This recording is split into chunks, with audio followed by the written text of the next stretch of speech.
Ladies and gentlemen, if you're a chess player like me, then you've probably asked yourself this question some point in your chess journey. What would it be like to play against a grandmaster or a master of the game? Well, in this video, I'm going to be giving you a chance to see what it would be like. I have a game for you, played by the very first, that's right, the very first world champion in history, Wilhelm Steinitz. This game was played around the 1870s, I think, 1870s, 1880s. But again, the very first world champion in history. And yes, world champions didn't exist starting then. So I am very excited to show you this game. I hope we all learn something. It's not a very long game. It's only about 30 moves or so, but the whole video will be comprised around this one game. So I hope you enjoy. We're going to be just taking a deep dive into this game and seeing what we can learn from it. We should learn a lot. Here we go. It's going to be fun. All right, before we start the game, just a little bit of backstory before this. So Steinitz is, like I said, the very first world champion. He was the world champion at the time of playing this. It was 1892.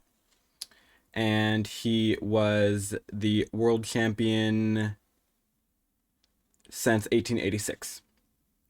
And his opponent, Shigorin, very strong player, one of the best in the world at the time. And this game was played in, I believe, Havana in Cuba. Here we go. Again, it's a 28 move game, so not very long, but I'm sure there are many things we can learn from it. One thing you got to know about Steinitz, he was a very unconventional player. He just liked to play his own way. He didn't like to he followed the rules of the game, but he really didn't. He experimented with like his own ideas throughout the game, which is something I find very interesting. The game starts out very normally, e4, e5, knight f3, knight e6. We have a Ruy Lopez, a Spanish, and we have the Berlin defense played by Black. This opening has been seen countless times on the board, over the board, and online many times. Now we have d3 by Steinitz, which is very normal. d6 and c3. These moves have all been played, although c3 looks a little strange. It has been played. The point is just to fight for the center, and then you'll put a knight in and just try to fight, maintain control on the e4, primarily e4 and d4 squares. Now g6. The point is you just want to go bishop g7, knight bd2, bishop g7, and now here is the first kind of unconventional move by Steinitz. He goes knight to f1, which I don't know who would go knight to f1, but this is exactly how he played. He liked to do his own thing. And after, also the engine gives us an inaccuracy, obviously, because first of all, people didn't have engines back then, and second of all, the engine might not even be as strong as Steinitz was. Black castles, and bishop to a4 now by white, and knight to d7. And there's some options for white. You can play bishop to e3. You can try to castle. It wouldn't work because you'd just be... It wouldn't work. But here, white goes knight to e3. And now after knight to c5, targeting the bishop, bishop goes back to c2. And black thinks for a little bit and goes knight to e6. And the point is, you probably just want to push a pawn in the center, open up some pawns, make a pawn break, something like that. And black will be doing pretty well. But white, again, hits you with the gut punch and goes h4. So very aggressive stuff here by Mr. Steinitz. And black goes knight to e7, and after h5, clearly you know what he's planning. He's obviously planning to either rough up black a little bit by pushing the pawn again, which wouldn't be the best because the bishop can just move, or you're planning to take, which black just allows. d5 isn't an inaccuracy, but it kind of takes black is just not really, I guess black is just not sensing what white is going on, what is going on with white, and white takes advantage of that and goes h takes g6, and black has the first inaccuracy, which is actually f takes g6. Clearly, I guess the engine wanted black to go h takes, but I would have probably done f takes because you open up the rook, but I don't know, who am I?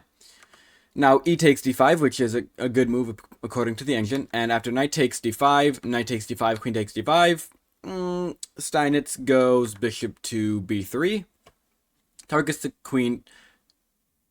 I guess he attacks the queen and the queen with the knight, but the knight is defended, so it's not really a skew or anything like that. The queen just goes to c6, and now he goes queen to e2. So clearly he's either trying to move the bishop and create a large attack, or he's just trying to long castle. And after bishop to d7, just trying to connect the rooks, which happens, we have bishop to e3. After king to h8, king to h8, I think, is just trying to get off that file. That's the main thing. Chigorin just didn't want to have some ideas with the knight there on the same file as the king, or just trying to overload in the center. He didn't want that, so he just goes king to h8, which is fine. And now white does long castle finally. So the rooks are connected, and he has very nice strong position. Now we have rook to a8, and Steinitz goes queen to f1, which the computer really likes. I personally don't really have an idea. I did actually analyze this game before doing this, and the computer likes this because if the queen would have stayed there, there are moves like knight to f4 or knight to d4, which knight to f4 would have been worse, because after this you have ideas here like this, and he spotted that. Obviously, I mean, Steinitz is an amazing player, and obviously he spotted that, so he goes queen to f1, and now we have a5. And if it were me, thank goodness it's not. If it was, I might even go d4, which just looks horrible, but I don't know what else I would do. Honestly, d4, take. No, I probably wouldn't do that. Where are we? Queen to e2. Oh no, sorry, we're past this. Here, queen to f1.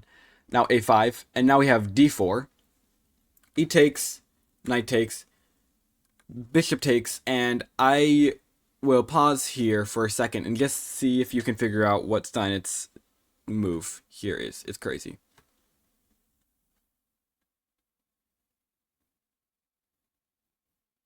Alright, very good. If you guessed rook takes d4, you would be exactly right, because that is what he played. And after knight to d4, which is an inaccuracy according to the engine, he hits you a second time, not one punch, two punches now, this time to the stomach, and he goes rook takes h7 check. After king to h7, king takes h7, queen to h1 check. And look at the walking of the king, the checks, and after queen takes d4, Chigorin resigns because the king only has one legal move, and it's here. And pick your poison. This is mate. This g4 is mate. g4 is mate. This pawn move is mate. Pick your poison.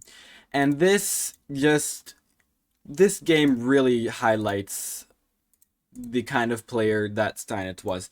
He was world champion for, I think, like 10 years or something. What does it say? I have a book of all kinds of games and stuff. Honestly, this book is great. You should really look at this. I mean, there's tons of games in here. It's all about different games. Let's see if it says. Okay, it doesn't say, but he was world champion for the first time in 1886, and he could have been world champion for like 10, 15 years. I don't know, maybe longer, maybe 20 years. But again, he was world champion for a long time. I just wanted to take this video and to just highlight this one game, because I think it's a very important game, very, very fun game to go over because of the kind of player that Steinitz was. I think I might have gone over this game in a previous video, but I wanted to really hone in on the moves here in this video, just a dedicated video for this game. So I hope you all enjoyed this, and if you want to see some more videos like this, let me know, and you can click here to subscribe, click here to watch this video here. YouTube thinks you like it. But everyone, before I finish this video, before I end it, it's gonna be done soon, but I just had to bring something that I thought was kind of funny. Uh, I made a video, my last video possibly, the video called Gukesh defeats Magnus again. It had a big thumbnail that says Gukesh is the GOAT with Gukesh's face on it. And I received some pretty hilarious comments on it. And by the way, your comments, they're just hilarious to me. They don't mean anything to me, but they're just funny. And one in particular was pretty funny. The person kind of called me out, called me a noob and stuff. I'm not gonna say the person's name, but it was pretty hilarious. Another person agreed with me that, possibly for the video was a good video, something like that. I'm not sure, but they just agreed with me. And then another person said only for one day, meaning Gukesh only was the greatest player in that tournament for one day. Regardless, you can go to the video and you can see the comments, anything you want, but I'm not going to repeat them myself. You can go see that yourself. I just want to say that to those people, if you're watching this video and you're the people who did those comments, just keep it up. I always, I don't. It doesn't mean anything. It's just encouraging to see that people are voicing their opinions, because all I want to see is people just sharing their mind, and I don't want this to be a place where you feel like you can't say what you feel. So I appreciate you guys. Again, I just think those comments are hilarious. Just wanted to say that. And if you want to see, just if you want to see any kind of content at all, really, let me know. And you can leave them down in the comments, and I read all your comments when I get them. And I would love to get back to you guys and fulfill some of those requests. So thank you all for watching. May your mates be merry on the chessboard, and I'll see you all in the next video.